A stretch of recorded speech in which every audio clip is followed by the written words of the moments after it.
நமது தமிழ் சேனலுக்கு உங்களை அன்புடன் வரவேற்கிறேன். இந்த சேனலை லைக் பண்ணுங்க, ஷேர் பண்ணுங்க, சப்ஸ்கிரைப் பண்ணுங்க மாணவர்களே.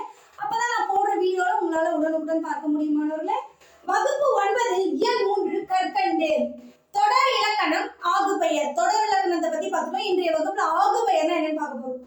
கலாம் ஷாட் கண்டுபிடித்த மாணவனை ஊரே பாராட்டியது. ஊரே பாராட்டியது. கலாம் ஷாட் நம்ம ஏபிஜே அப்துல் கலாம் அவருடைய முன்னாள் குடியரசுத் தலைவர். அவருடைய பெயர்ல ஷாட் செயற்கைக்கோள், எடை குறைந்த செயற்கைக்கோள் கண்டுபிடித்த மாணவனை அந்த ஊரே பாராட்டியது. பெண்களை கேலி செய்த இளைஞரை ஊரே இழந்தது. பெண்களை கேலினா கிண்டல் செய்த இளைஞரை நம்ம நாங்க ஊரே இழந்தது. இத்தொடர்களில் ஊரோ ஊரே பாராட்டுவதோ திட்டுவதோ இல்லை. மாறாக அவ்வூரில் உள்ள மக்கள் பாராட்டின இகழ்ந்தனர் என்பது இதன் பொருள்.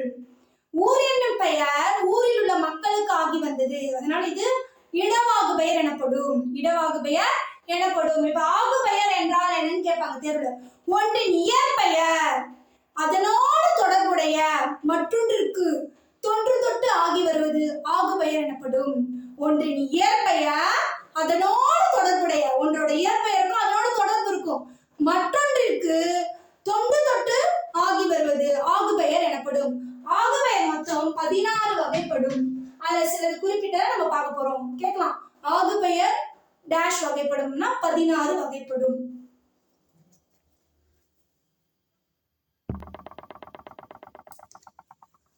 முல்லையை தொடுத்தால், முல்லையை தொடுத்தால் 16 சிலது இங்க பார்க்க போறோம். முல்லையை தொடுத்தால் பொருளாகு பெயர் முதலாகு பெயர். இந்த பொருளாகு பெயரோட வேறு பொருள் என்ன? முதலாகு பெயர். கேட்கலாம் தேர்வுல, பொருளாகு பெயரின் வேறு பெயர் என்ன டேஷ் அப்படின்னு கேட்டாங்கன்னா முதலாகு பெயர். முதற் பொருளாகிய முல்லை கொடி. இங்க முதற் பொருள் எதுனா முல்லை கொடி. முல்லை கொடினா அந்த முல்லை கொடி கிடையாது. முல்லை கொடி என்ன? பூ பூக்கும், முல்லை பூ பூக்கும் இல்லையா? முல்லை கொடியே நம்ம இங்க வந்து முதற் பொருளாகியது முல்லை கொடி. அதன் சினையாகிய பூவுக்கு ஆகி வந்தது. சினைனா உறுப்பு. இப்ப நம்ம ஏற்கனவே படிச்சிருப்போம். என்னென்ன படிச்சிருப்போம்? பொருள், இடம், பண்பு, அடுத்தது நல்லா படிச்சிருப்போம். சினை, காலம் அப்படிலாம் படிச்சிருப்போம் இல்லையா? அந்த சினைனா அதோட உறுப்பு தான் குறிக்கும். ஒரு முல்லை கொடி இருக்குன்னா அதோட உறுப்புனா அது பூ. அந்த முல்லை கொடி, முல்லைன்றது இங்க முதற் பொருளாகிய முல்லை கொடி. அதன் சினை உறுப்பாகிய பூவுக்கு ஆகி வந்தது. சினைனா உறுப்பு, சினையாகிய பூவுக்கு ஆகி வந்தது. அதனால இது என்ன? பொருள் ஆகு பெயர். என்ன ஆகு பெயர் என்ன சொன்ன? ஒன்றன் இயற்பெயர் அதனோடு தொடர்புடைய மற்றொன்றிற்கு தொன்று தொட்டு ஆகி வருவதுதான் ஆகு பெயர்னு சொன்னோம் இல்லையா? இங்க முதல் பொருளாகிய முல்லை கொடி அதன் சினை உறுப்பாகிய பூவுக்கு ஆகி வந்தது. வகுப்பறை சிறைத்தது இடவாகு பெயர். வகுப்பறை சிரித்தது இடவாகு பெயர். வகுப்பறை என்னும் இடப்பெயர் அங்குள்ள மாணவர்களுக்கு ஆகி வந்தது. வகுப்பறை சிரித்ததுனா வகுப்பறை கிடையாது, அந்த வகுப்பறையில் இருக்கின்ற மாணவர்கள் சிரித்தனர், அதுதான் இடவாகு பெயர். ஏற்கனவே ஒரு எடுத்துக்காட்டு பார்த்தோம் இல்லையா? ஊரே பாராட்டியது, ஊரே இழந்தது சொன்னோம் இல்லையா? அதுவும் இடவாகு பெயர் சொன்னோம். இங்க அதேதான், வகுப்பறை சிரித்ததுனா வகுப்பறைனா அங்க வகுப்பறைன்றது இடப்பெயர், ஆனா அங்குள்ள மாணவர்களுக்கு ஆகி வந்தது, அதுதான் இடவாகு பெயர்.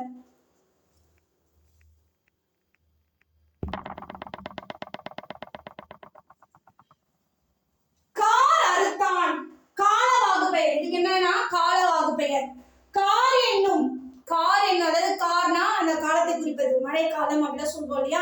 மழைக்காலம், இளவேநீர் காலம், முதுவேநீர் காலம் அப்படிலாம் படிப்போம். அதுல ஒன்றுதான் கார். அந்த கார் என்பது காலப்பெயர். அந்த காலப்பெயர் அக்காலத்தில் விளையும் பயிருக்கு ஆகி வந்தது. அதனால காரர் தான் கால ஆகு பெயர். மறுகொழுந்து நட்டான், இது சினை ஆகு பெயர். சினை ஆகு பெயர். மறுகொழுந்து நட்டான். மறுகொழுந்து என்னது? சினை பெயர். சினைனா உறுப்பு, அது செடிக்கு ஆகி வந்தது. செடிக்கு ஆகி வந்தது சினை ஆகு பெயர். மஞ்சள் பூசினால் பண்பாகு பெயர். மஞ்சள் என்பது பண்பு.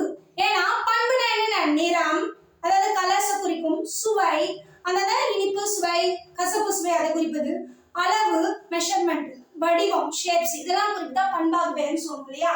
அந்த மஞ்சள் என்னும் பண்பு அவ்வண்ணத்தில் உள்ள கிழங்குக்கு ஆகி வந்தது. அதனால இது பண்பாகு பெயர். உங்களுக்கு தேர்வுல கேட்கலாம், பண்பாகு பெயர் விளக்குக அப்படின்னு கொடுத்தாங்கன்னா மஞ்சள் பூசினால் 8 பண்பாகு பெயர். மஞ்சள் என்னும் பண்பு அவ்வண்ணத்தில் உள்ள கிழங்குக்கு ஆகி வந்தது, பண்பாகு பெயர் எனப்படும் அப்படின்னு நீங்க தேர்வுல எழுதணும் மாணவர்களே.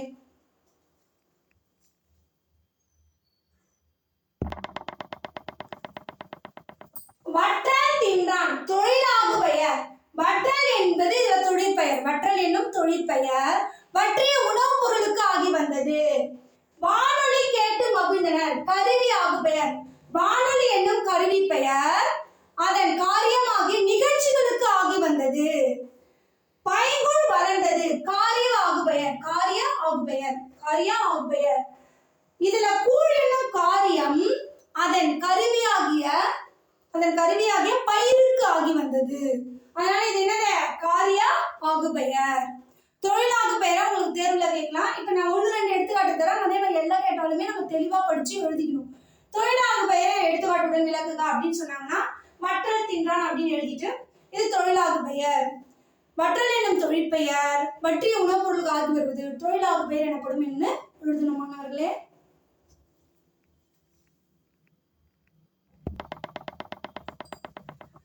அறிஞர் அண்ணாவை படுத்தியிருக்கிறேன். கருத்தா ஆகுபெயர். அறிஞர் அண்ணா என்னும் கருத்தாவின் பெயர் அவர் இயற்றிய நூலுக்கு ஆகி வருகிறது. ஒன்று பெற்றால் ஒளிமயம். எண்ணலவை ஆகுபெயர். எண்ணலவை ஆகுபெயர். ஒன்று என்னும் எண் பெயர் அவ்வெண்ணிற்கு தொடர்புடைய குழந்தைக்கு ஆகி வந்தது.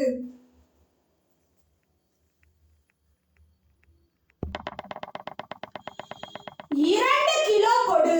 எடுத்தல் அளவை ஆகுபெயர். நிறுத்தி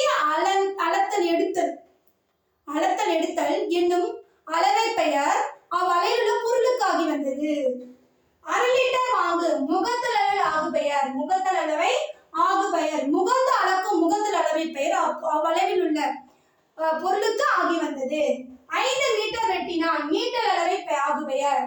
நீட்டி அளக்கும் நீட்டல் அளவை பெயர் அவ்வளவில் உள்ள பொருளுக்கு ஆகி வந்தது. இன்னைக்கு ஆகுபெயர் என்னன்னு பார்த்தோம் அப்படின்னா ஒன்றன் இயற்பெயர் அதனோடு தொடர்புடைய மற்றொன்றுக்கு தொண்டு தொட்டு ஆகி வருவது ஆகுபெயர் எனப்படும். ஆகுபெயர் 16 வகைப்படும் பார்த்தா அதுல சிலரை பார்த்தோம் இல்லைங்களா. இதெல்லாம் நீங்க தெளிவா படிச்சீங்கன்னா உங்களோட விளக்கங்கள் தேர்வுல கேட்பாங்க. நன்றாக படித்து புரிந்து கொண்டு எழுதுங்க மாணவர்கள்.